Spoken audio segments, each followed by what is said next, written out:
Willard Duncan Taylor was born in the Stone Pile District in Rayburn County, Georgia, on a hillside farm by the Tallulah River, some distance above the Lakemont community. His birth was recorded in the family Bible as April the 13th, 1878. Now, Rayburn County is nestled in the beautiful Blue Ridge Mountains of North Georgia. The land is fertile and rich.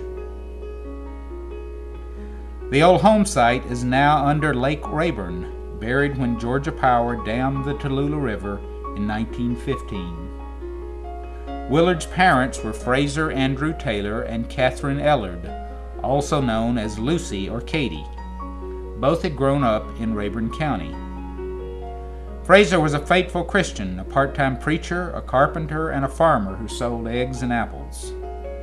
We know he built this church in 1897 in Tiger, Georgia. Now, Willard was one of 13 children. The first was Charity Evie Nora Taylor. The second, Nancy Drusilla Taylor.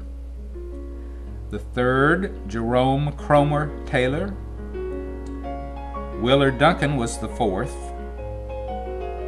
The fifth was Rue Farrett Taylor. Next was Landrum Sanford Taylor.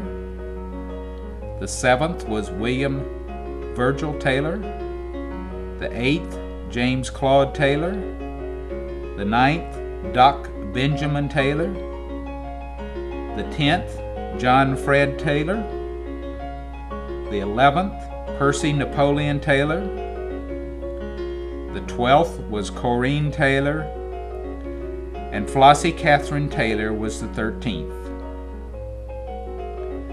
Now, Rayburn County was pretty remote in these days. This is the county seat, Clayton, in 1900. Willard was growing up to be a fine young man. But Georgia Power wanted to dam the Tallulah River, which would flood their hillside farm. So in about 1901, Fraser and Lucy moved their family to a home on the outskirts of Demorest, Georgia, so the children could go to the J.S. Green Institute, later renamed Piedmont College. Willard attended the institute for several years, and he also taught in a small rural school for at least 1 year. In about 1904, Willard and 3 of his brothers, Farrett, Virgil, and Doc, decided to move to Greene County, Georgia. They had been cutting cross ties and building high trestles for the railroads in Rayburn County and decided to move to the rich forest in Greene County. They established the Taylor Brothers Lumber Company in White Plains, Georgia. Willard was the president. On November the 29th, 1907, he married Mabel Armour Wright. Her family had been in Greene County for almost 100 years. They married in Walker Church, shown right here, and they settled into a home just outside of Greensboro in Thurston, or better known as Sidetrack, near the railroad tracks. This is the home site. The home is no longer there. Their first child, Russell Farrett, or Dick as we called him, was born November the 18th, 1908. My mother, Catherine Georgia Taylor, was born June the 11th, 1911. Willard Duncan Jr., or Dub, or WD as he was called, was born November the 18th, 1914. Marjorie Mabel was born June the 14th, 1918. Another son, Robert Armour, was born January the 25th, 1922, but he died just 2 months later. Willard and his family prospered, and in about 1920 he bought this beautiful home in downtown Greensboro so Grandma Taylor could be in town. It was originally built in the 1840s with 2 stories and big columns. Willard was a farmer, a county commissioner, and a county policeman. He was a 32nd degree Mason and a Shriner. And he was a member of the First Baptist Church in Greensboro, shown here. Now, Willard hated liquor and ran on that plank for Greene County Commissioner and won. He helped Sheriff Wyatt break up many liquor stills. In 1924, after getting threats, their home was deliberately set on fire. They saved the bottom story, what you see here. Willard was a good husband and father. He was stern but gentle. All 4 children went to college, all but one graduated. He lost almost everything he had in the Depression when the banks failed, and he took a job running the Greene County convict camp.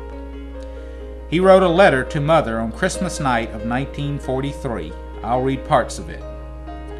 Dear Catherine, we are writing all the children tonight. Since we could not have all of you with us today, the next best thing is to write. We ate dinner with Marjorie and ate so much we don't want any supper. I hope that you and Howard and little Linda have enjoyed the day together. He goes on to say, I'm glad Linda Carroll and you all like the little high chair. I imagine you will have to get her some metal dishes. The temptation to throw them on the floor will be too great. I wish all of you could have been with us today, but the gas shortage kept Dick and family away too. I guess we will have to make the best of it and hope for better luck next time. The War Department is about to take part of my road machinery, and if they do, I will be badly handicapped. But if they do, I will make the best of it and not grumble. The convicts are having a big time. They do not have to work anymore until Monday. I gave them all the fruit and candies they could eat. You and Howard take good care of yourselves, and especially that darling baby, from your dad, Willard. That letter speaks volumes about Willard as a patriot, a grandfather, and a good man. In about 1949, Willard had a stroke that left him crippled and bedridden for several years. He had never been sick a day in his life. Here he is at a family gathering with my Uncle Dick, my Uncle Weldon, Cliff, Aunt Caroline, Mother, and me. And here is Grandma Taylor, all having fun. Watch Dick make him laugh. Here's the family dog, Brownie. And I salute Dobbins, the cook. My grandfather died in his home on May the 29th, 1953, at the age of 75. His obituary in the Herald Journal said that Willard was a man of vision and strong character. He was a public-spirited, and his life was characterized by frankness and loyalty. He will be missed, and he is.